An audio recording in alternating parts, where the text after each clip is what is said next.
CBS 17 Sports Extra is presented by Honda Dealers of the Carolinas. Welcome to another week of CBS 17's Black and Blue Huddle. Chris Clark, Alyssa Ray, I'm Kasley Sims. Of course, a lot to talk about today. Ron Rivera, the coach of the Panthers for the last 9 years, playoff appearances, a Super Bowl trip, all down the drain, fired just a few days ago.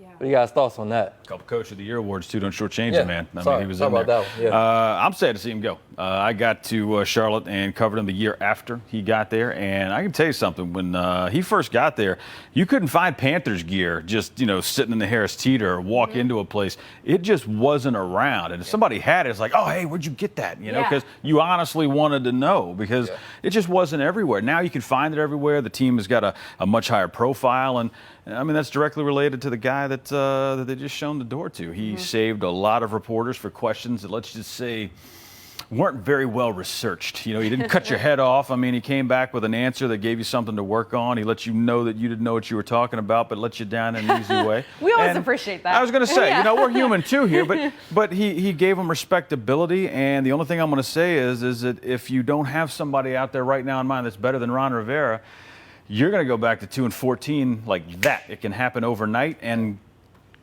God, I hate being right, but we'll see about this next year around this time. I think they're making a mistake. I don't know. I think Rivera did a good job of motivating the guys, and he always seemed like that. I never personally met him or anything, but it just seems like that kind of guy who was always respectful to the media, always, gave good answers and things like that. It's just tough to see him go out the 9 years, especially with the season not over yet. I thought that they would at least let him finish the year, although it seems like the playoffs are kind of out of reach for him. I thought they would at least let him finish the season. There was something that David Tepper said, the Panthers owner, that I appreciated, and he said, I don't want to start the searching process without notifying Ron, and I don't want to go behind his back and start looking for a coach and him be left in the dark. And I appreciated that. And I think he deserved to give Coach Rivera the respect enough to say, hey, we're done here. I'm going to start searching. I'm at least going to tell you because you know what? Now Ron Rivera is the first guy. Teams are looking at Rivera right now. He's going to be a head coach somewhere else, at least a defensive coordinator, but teams are now, Rivera's on their radar, and I think it was a good way to split ways. You don't want to see him leave 4 games before the end of the season, but we try to think of it in positive light. This could be beneficial to both parties. True. Think of a last thing, and then we'll move on if you guys want. When was the last time you heard of a head coach getting shown the door? Then they let him back inside to do a press conference to say goodbye to everybody. Yeah. That doesn't happen. I'm trying to think of one. I know Jay Gruden didn't do it up in Washington. It's kind of like Tepper feels like he made a mistake or something. Really? You think so? I wonder why he feels that way. Well, and after you hear the players, every single one of them in the locker room just spoke so highly of Coach Rivera. And we've been told time and time again, he's the players' coach. He played. So he understands what they're going through. He understands how to talk to them. They respect him. They love him. And really, I don't think any of those players wanted to see him go. But now I'll tell you one thing. Those players realize that they're playing for their jobs just as Rivera was coaching for his job. And I don't think David Tepper's messing around. I think he made a statement this week by doing that. Yeah, I think so as well. I mean, I don't know who they'll hire next. I hope it's somebody with some experience. I mean, maybe Perry Field gets his chance to maybe start next season as the head coach. We'll see. Yeah. I mean, these next 4 games are like a tryout, in my opinion, so we'll see what happens. Well, and I read somewhere on Twitter that Coach Rivera was asked, if Cam Newton didn't get hurt, would we be in this situation? And he said, I believe not. So, and when you think of it like that, you hate to hear that. But also, if you look at what Coach Rivera was working with, he is working with a backup quarterback. Kyle Allen's basically a rookie. He was undrafted. He's still a young quarterback. Yeah, he had some good games. But I don't think you can place a whole season on this coach, and I don't like to see how it happened. I know a lot of people are upset about it. Some Panthers fans are thrilled. Some, want something fresh, something new, and they want to do an overhaul on this team, and I just don't think that's the right call. Then again, I'm not a front office person by any means, so you'd hope that David Tepper does have a plan in place and has a candidate maybe in the back of his mind or a few that he has his eyes set on, and he's got enough money to bring in a big dog. I'd argue he did one of his best coaching jobs, to be straightforward here. I mean, he's lost his – think about the captains he's lost. Cam Newton, 2 weeks in, he's done. That would just deep six a lot of – you had Bill Parcells when he lost his quarterback up in New York, and everybody thought the world had ended, and it was – but you gave him a pass on that because his number 1 QB is gone. Well, they didn't do that for Ron. Then you've got 2 defensive linemen, 2 big – K'Wan. you're talking about major pieces that are gone here, and yet you're still fighting for a playoff spot. You took the Packers in Green Bay to the limit. You went head-to-head, toe-to-toe, and almost came away with a W in the Dome in New Orleans. I cannot tell you how incredibly tough that is, especially down there. Yeah, there were some blowout games, there were some problem games, but the one thing about Rivera is he never lost the locker room. There's a lot of teams that you see just tank and just go right over the edge and downhill. Yeah. There's one in Washington right now actually doing that same thing, despite beating the Panthers. But his record in December, even when those early seasons, was always a winning record in December. It was 3-1. It was at least 2-2, 4-1, 4-0. He was always getting better with the team. He never lost the locker room. And like I said before, I just think they made a mistake with it. I think with all the problems and issues that he had, that he eked out this many wins is remarkable, to be perfectly honest. I agree. And now they get the Falcons again, trying to, get some revenge. Last time they played, it was ugly, 29-3. The field goal came at a very we just need to get on the board kind of time. So what do you think the Panthers will do this week against the Falcons? New head coach, new personnel. What do you think they'll do this week? Well, I think the energy will be there. I think that when they come out that first quarter, you're going to see a lot of enthusiasm for exactly what you said. It ain't about the playoffs anymore. It's about from the coach on down to the holder playing for a job, putting it on tape. So maybe they stay here. Maybe they can go, hey, look what I did for the last 4 games with the Panthers. So the energy and enthusiasm is definitely going to be there. I'm not sure that they got the guns to stay with the Falcons in the Dome. That's the problem. You saw what the Falcons did to them last time, and there's no reason to think that they can't do the exact same thing to them again. Right. You've still got a defense that has a problem stopping the run. You've still got a defense that's got a problem with chunk plays. They doubled Julio Jones. He still ripped off one for 40. Yeah. And he's got another problem on the other side that lines up over there that might be a number 1 on a lot of other teams, Calvin Ridley. So that's an issue. And you've also got a guy in Matt Ryan going for, 50,000 yards this week? Yeah. So, he's definitely going to be putting it up. And not for nothing, those guys in Atlanta playing for jobs too. I mean, they had a horrible start to a season, so they're putting it on tape, trying to make it work. You're in the Dome, you're in Atlanta, on the road. You losing Ron Rivera. I mean, if ever there was a potion for disaster, this one is it. And you can't blame them if they lose, and that's the thing I think they're going to be thinking in the back of their mind. And I just don't see it ending well down there. But we know that this game against the Falcons at home, a 29-3 loss, as you mentioned, that was the start of the writing on the wall of Rivera's exodus. And that the players think about that too, and they think, what if we beat the Falcons? What if we beat the Redskins? And I think a lot of them maybe playing for coach at this point, and just to get revenge. That game was ugly. It was brutal. It was a game they should have won. They let Matt Ryan throw for more than 300 yards. Calvin Ridley tore him up. We all talk about Julio Jones. Yeah, they locked down Julio, but they missed the other guy on the outside. It was an ugly game, and the Panthers want to come up and play better, and now it's a playing for their job, and we know that that's kind of their motivation at this point. Are they going to go to the playoffs? Nope. Is a win going to change anything? Not really, but does it keep them, give them a little bit of job security? Yes, and maybe a little bit of redemption too. I agree. Messing with that money, you ain't going to do that. Yeah, don't take the money. And so now, headline that was kind of swept under the rug. This news is just so big, it was kind of swept under the rug. Cam Newton having foot surgery. Not sure if he'll be back next year. He offered loving and grateful thoughts about Ron Rivera when he was fired.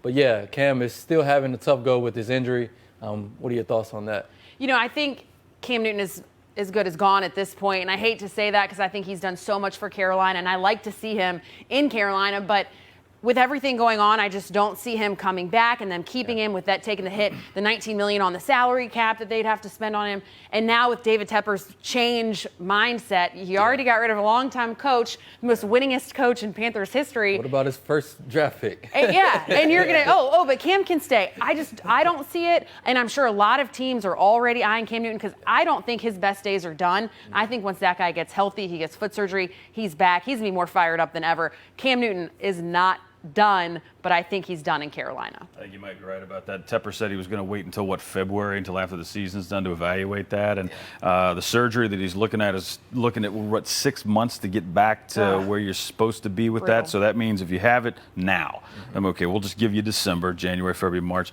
You're looking at April. You're looking at June before you can really start 2 OTAs and whatnot. I'm just not certain that they're going to wait that long for him. And the thing that I've tried to explain to people is Cam, for a quarterback, what is he, 29, 30 years old? That's young, and you're right.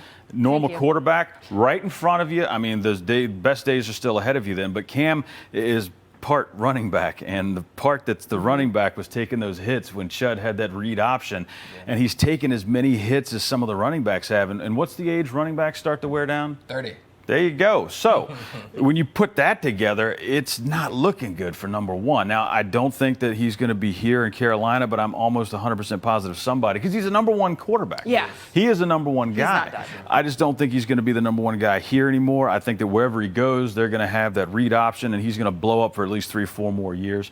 His style of play is bruising. His style of play is brutal. We knew it wasn't going to be a long career, but I think it's going to be a nice crescendo end.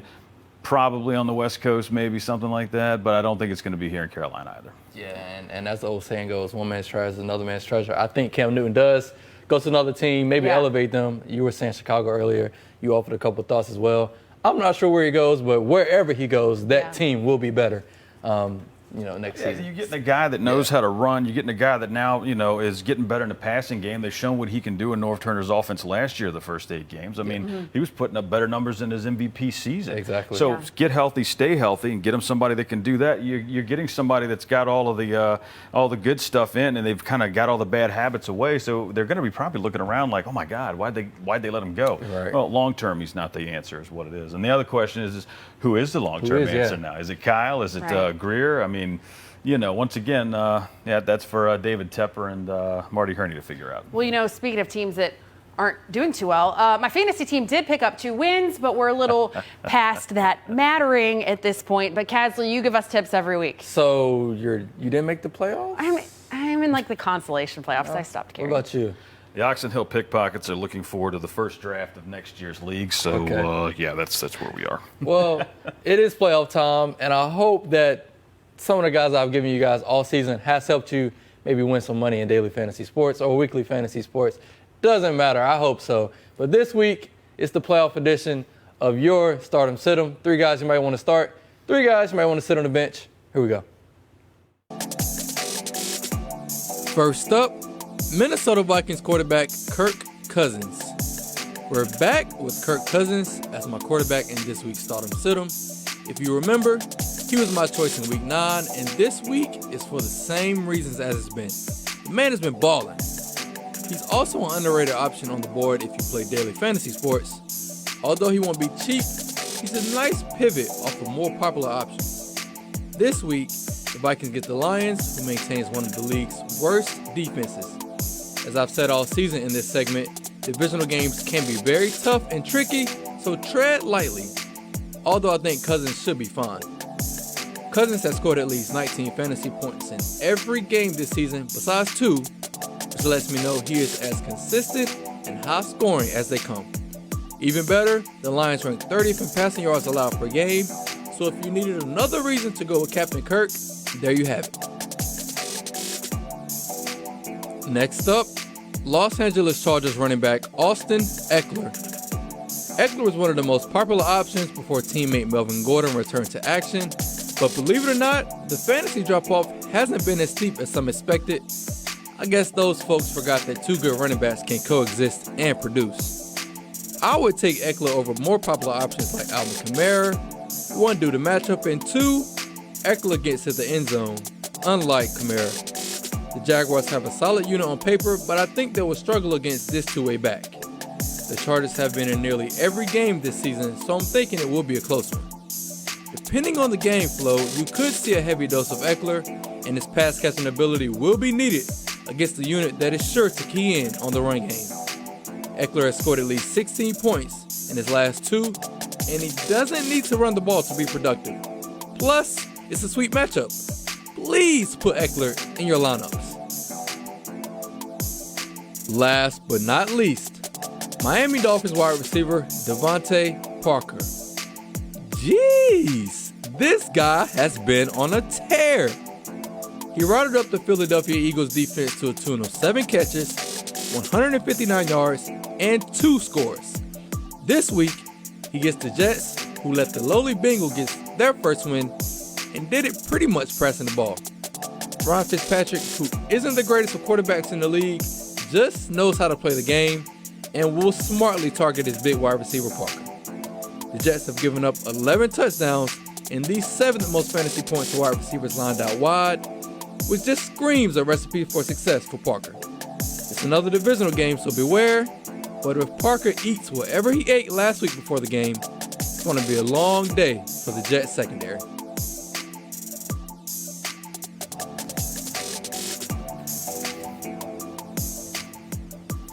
We love chatting with you guys on Fridays on Facebook, but don't forget the Black and Blue Huddle. It is a weekly show that we do, and it runs on CBS 17 Saturdays at 11:30. If you're watching from another Nexstar market, they run them as well. So if chances are, if Panthers fans are in your town, check your local station, your Nexstar station, because we, I'm sure, air there as well. But 11:30 p.m. here in Raleigh Saturday nights. And Chris is on it.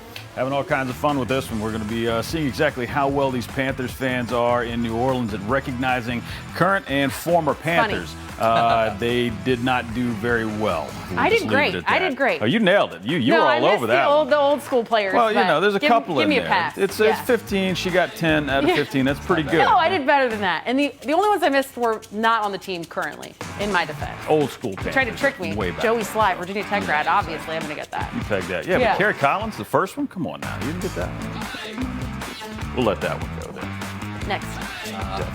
Well, like they said, make sure you tune in to Black and Blue Huddle, 11:30 on Saturdays.